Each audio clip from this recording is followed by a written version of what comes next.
Baie welkom by hierdie tweede module van ons kursus Skrifverstaan en Kerkwees. Dit is 'n kursus wat ten doel het om die manier van Bybel lees, die manier hoe ons Bybel interpreteer, in verband te bring ook met die manier hoe ons kerkwees en hoe ons gemeentewees lyk. In hierdie module wil ons dan in die besonder ook kyk na die verskeidenheid van literatuursoorte in die Bybel. Ons wil ontdek dat daar 'n groot verskeidenheid literatuursoorte in die Bybel is en dat ons nie alle literatuursoorte in die Bybel oor dieselfde kam kan skeer nie. Ons gaan ook ontdek wat 'n rol hierdie literatuursoorte in ons verstaansprosesse speel. Dit is so dat literatuursoorte alles bepalend is ook vir die manier hoe ons verstaan. Nou dit wil ek heel eerstens illustreer, ook dan aan die hand van 'n paar stellings. Die eerste stelling wat ek wil maak is dat ons moenie uit ons diepte uitvoel as ons praat oor literatuursoorte nie, want ons het eintlik 'n goeie intuïtiewe aanvoeling vir verskillende literatuursoorte. Ons is ook baie bewus daarvan dat literatuursoorte in die algemeen eintlik goed verstaan word, omdat ons 'n idee het van watter effek hierdie literatuursoorte bewerkstellig. Nou ek het by die laaste geleentheid het ek gesê dat jy moet 'n koerant nader bring, maar dat jy daarin solank 'n bietjie moet blaai om te kyk hoe verstaan 'n mens 'n koerant. Nou die effek wat ek wil illustreer is om te sê dat omdat ons die literatuursoorte van 'n koerant goed ken, weet ons ook wat wil die koerant in al sy verskillende dele by ons bewerkstellig. Nou, kom ons kyk na 'n aantal koerantbladsye. Ek wil die eerste een op die skerm sit. Die voorblad het veral twee berigte waar aan die een kant gesê word of berig word oor wat Tito Mboweni, die minister van Finansies, gesê het oor spaza winkels. Dit is natuurlik nou binne die konteks van die COVID-19 krisis waar hierdie berig nou in die koerant verskyn en die minister van Finansies sê 'n nuwe ekonomie kan uit die as verrys, wat 'n baie positiewe optimistiese siening is, maar ons verwagting is dat hierdie berig moet vir ons sê wat Tito Mboweni werklik gesê het. Dit mag nie allerhande versinsels inhou nie, want dan is dit nie goeie journalistiek nie en sou die joernaliste en die koerant eintlik selfs daardeur aangekla kon word of daarvoor aangekla kon word. Die berig direk daarna wys hoe ons president Cyril Ramaphosa gesukkel het om sy gesigmasker op te kry. Hier word berig oor hoe die land se mense hom gespot het daaroor en dat hy gelukkig 'n goeie humorsin het om ook daaroor saam te lag. Maar weer eens gaan dit hier oor beriggewing wat dit verwys na werklike gebeure, dit verwys na mense wat daarop gereageer het. Die bladsy aan die regterkant sê in die berig aan die heel boonste gedeelte van die bladsy dat COVID-19 pasiënte is angstig en hier is dit 'n dokter, 'n internis wat genader is om 'n berig te skryf en te sê wat is die ervarings van pasiënte. Dit is vanuit 'n professionele hoek en weer eens verwag ons dat dit wat hierdie persoon sê en waaroor hy berig dat dit na werklike gebeure verwys. Regs onder op hierdie bladsy is 'n interessante een, dit word as 'n advertensie aangebied, maar dit is te gelykertyd ook 'n berig waar gesê word hoe onderrig in hierdie grendeltyd deur 'n bepaalde laerskool hanteer word. Nou die rede hoekom dit te gelykertyd 'n advertensie is omdat hierdie berig natuurlik baie positief wil berig oor die skool en daarmee ook mense dalk wil laat wonder, maar moet ons nie dalk eendag ons kinders in hierdie laerskool sit nie? Die volgende bladsy, die een aan die linkerkant, gaan oor eiendomme. Nou, dit is 'n tyd waarin die ekonomie baie af is, rentekoerse baie gesak het, maar mense ook nie soveel geld meer in die sak het nie weens die krisis, dalk mense wat minder inkomste ook het, en daar word binne hierdie konteks nou nagedink, hoe gemaak met eiendomme, moet jy koop, moet jy verkoop, ensovoorts, en hier word raad gegee deur kundige mense in die eiendomsbedryf. Normaalweg is daar ook so 'n vrywaring of 'n disclaimer daarby wat sê, onthou nou, ons gee raad, Maar as dit nie vir jou werk nie, moenie nie dink jy kan vir ons aankla daaroor nie. Hierdie is raad wat ons aan jou oorlaat om uiteindelik dan ook te maak daarmee wat jy wil. Die middelste ene bevat 'n interessante artikel mond uitspoel. Dit is 'n gereelde berig wat verskyn op 'n Saterdag in Engels geskryf, op 'n baie humoristiese wyse normaalweg, maar mond uitspoel sê ook dat dit normaalweg so 'n bietjie 'n steekie wil inkry teen sekere samelewingstendense of met sekere persone in die samelewing of hoe ook al. Met ander woorde, hier kan ons verwag om ironie en selfs 'n bietjie sarkasme en humorsin te vind. En ons word daardeur vermaak aan die een kant, maar aan die ander kant is hierdie berig ook bedoel om ons so 'n bietjie te laat nadink. Hierdie is nie suiwer beriggewing nie, maar dit is om 'n mening uit te spreek ook oor die samelewing en tendense in die samelewing. Die berig daaronder sê, digitale geskiedenis kan help om huidige probleme op te los. En in hierdie berig word gekyk na die data wat met die 1918 griep na vore gekom het, en word gekyk of vanuit hierdie data dan ook oplossings vir die huidige krisis rondom COVID-19 ook dan gevind sou kon word. Hier kan 'n mens verwag ook dat daar werklik dan ook na bestaande data verwys sou word, en nie dat dit gewoon goed sou wees wat uit die duim gesuig is nie. Die bladsy aan die regterkant is aan ons baie bekend. Hier het ons sterfberigte. As dit iemand is waarvan u familie is of iemand wat u geken het, dan sou so 'n berig natuurlik hartseer by u bring. Hier word inligting gegee oor wanneer die begrafnis is. Nou, hierdie literatuursoort weet ons het allerminste doel om vir ons te laat lag. Dit wil nie grappe maak nie, maar dit berig oor die hartseer wat daar in bepaalde families voorkom. En soos ek gesê het, as dit iemand is wat jy ken, dan is dit selfs iets wat 'n mens hartseer sou maak of dalk selfs 'n traan sal laat stort. Die volgende 3 bladsye, die een aan die linkerkant is die hoofblad, en hier word normaalweg dan meningsartikels ook gegee.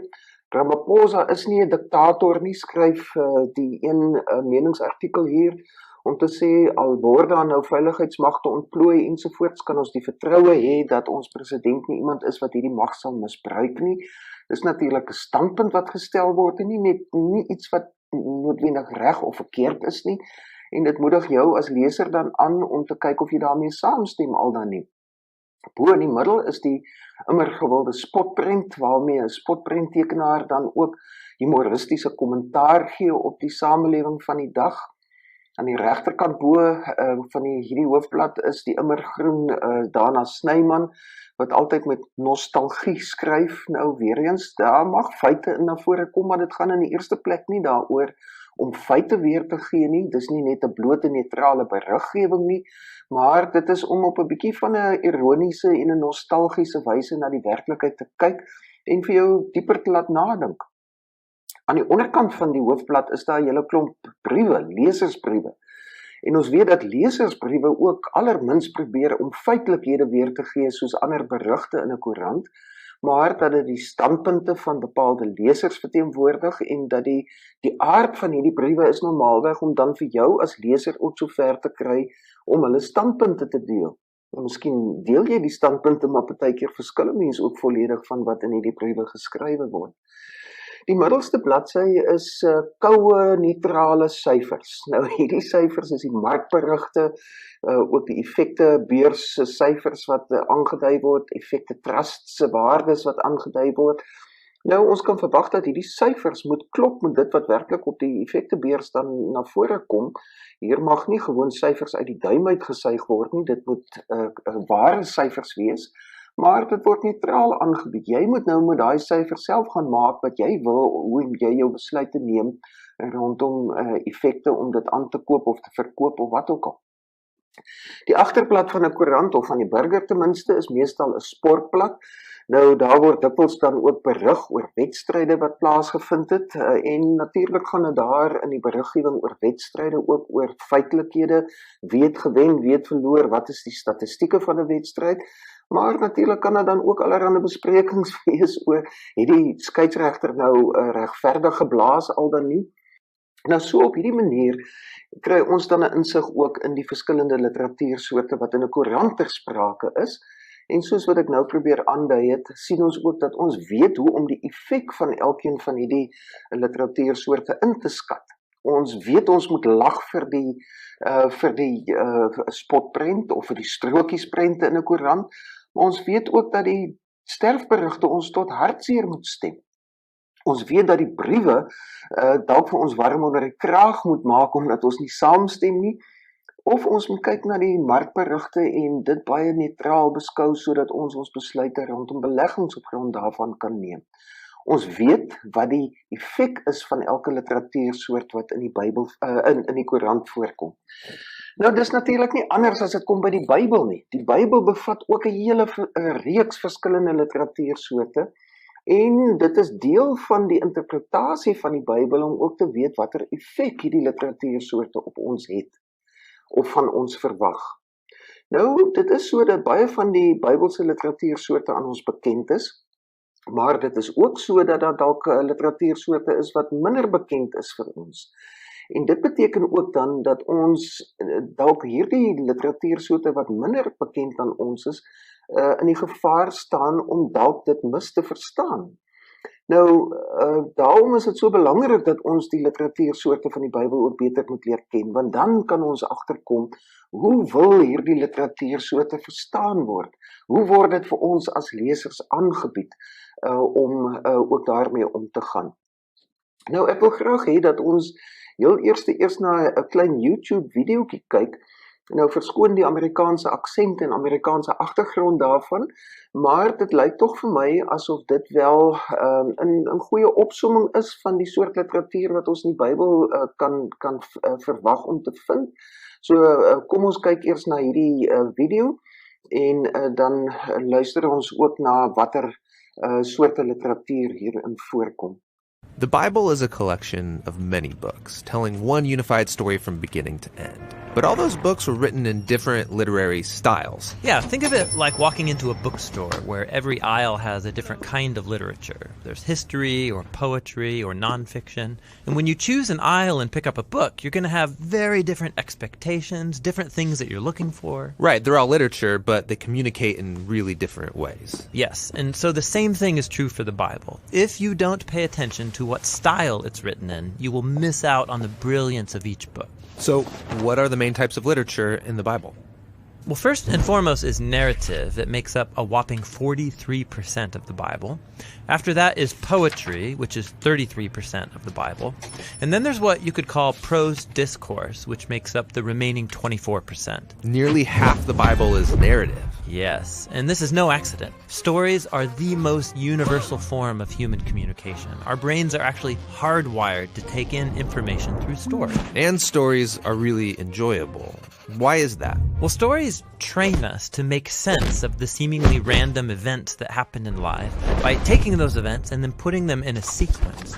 And then together you can start to see the meaning and purpose of it all. And what links this all together? Well, good stories always have a character who wants something. And then through these characters, an author can explore life's big questions, like who are we, or what's really important in life. And a good story always involves some kind of conflict.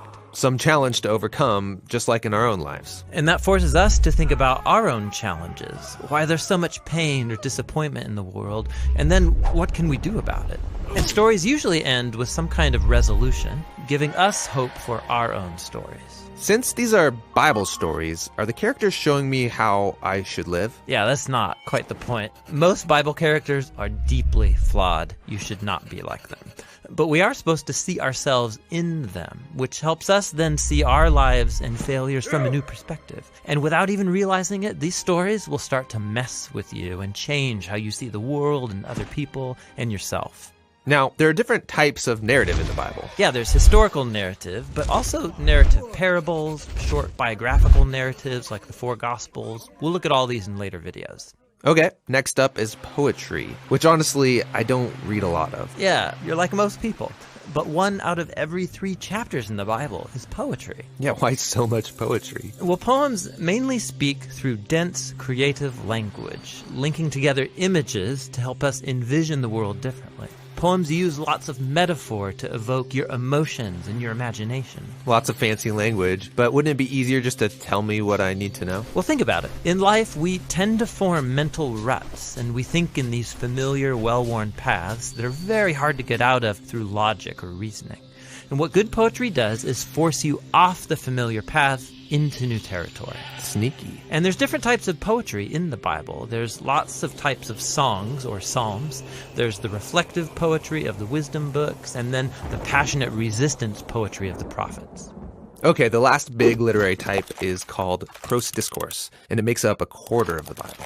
Yeah, these are speeches, letters, or essays. And the focus here is building a sequence of ideas or thoughts into one linear argument that requires a logical response. Like, hey, have you thought about this thing? You should also consider how it connects to this other thing. And if you do, then you will see that this is the result. And in light of that conclusion, therefore, you should probably stop doing that one thing so that this other thing will be the outcome. So you're persuading me with reason. Yeah, discourse forces you to think logically and consistently and then do something about it. Biblical discourse is found in law collections, in wisdom literature, and the letters written by the apostles. Okay, so each book of the Bible has one literary style. No, actually most books have a primary literary style, like narrative, for example. But then embedded in the narrative, you'll come across poems or parables or a collection of laws. Every biblical book is a unique combination of literary styles. And to read that book well, I need to be familiar with each literary type and how it works. Yeah, so you know what to pay attention to and what questions you should ask. Die literatuursoorte gaan ek so bietjie anders opsom as wat ons in hierdie video gesien het. Ek deel dit op in literatuursoorte wat aan ons redelik bekend is en dan diegene wat dalk minder aan ons bekend is. Dit is so dat ons in terme van narratiewe of verhalende literatuur eintlik baie goed onderleg is. Ons weet hoe stories werk. Maar miskien is dit dalk ook vir sommige 'n bietjie vreemd om te dink dat geskiedenis in die vorm van verhale in die Bybel vertel word. En dis iets waarop ons natuurlik ook baie duidelik sou kon ingaan om dit beter te kan verstaan. Poesie, soos wat verduidelik is in die video, is 'n kompakte manier om taal te gebruik. Ons vind dit in van die psalms, in die boek Spreuke ensovoorts, en ons kan poesie normaalweg herken wanneer ons dit sien dat dit anders verstaan moet word as byvoorbeeld 'n verhaal. Briewe ken ons ook baie goed. Ons skryf nou nie noodwendig meer papierbriewe nie, maar deesdae skryf ons eerder e-posse of hoe ook al. Maar briewe, weet ons, het 'n bepaalde soort van karakter. Dit wil nie noodwendig net feite weergee nie, dit wil natuurlik ook inligting oordra, maar dit wil ook gevoelens uitspreek, dit wil standpunte stel ensovoorts. So ons ken briefliteratuur ook redelik goed en ons weet dat die Nuwe Testament veral het ook heelwat briewe ingesluit, die briewe van Paulus en ander skrywers. Geslagsregisters wat dalk bietjie minder bekend, althans literatuursoorte wat dalk bietjie minder aan ons bekend is byvoorbeeld geslagsregisters en lyste. Ons vind daarvan in die Bybel 'n hele klomp en as ek mag raai, die meeste van die luisteraars van hierdie video slaan normaalweg hierdie geslagsregisters oor as hulle daarby kom. Regsliteratuur, veral in die Ou Testament, die boeke Numeri, Levitikus en so aan, kan ek my indink is ook nie baie gewild nie, want baie van die regsreëls ensovoorts wat daar verduidelik word, vind ons nie regtig van toepassing vir ons eie tyd nie. Dan ook nog profeseë. Ek meen, profeseë kom dikwels in die vorm van poesie, maar hoe moet ons profeseë verstaan? Dit is dikwels nie vir ons heeltemal duidelik hoe ons dit moet doen nie.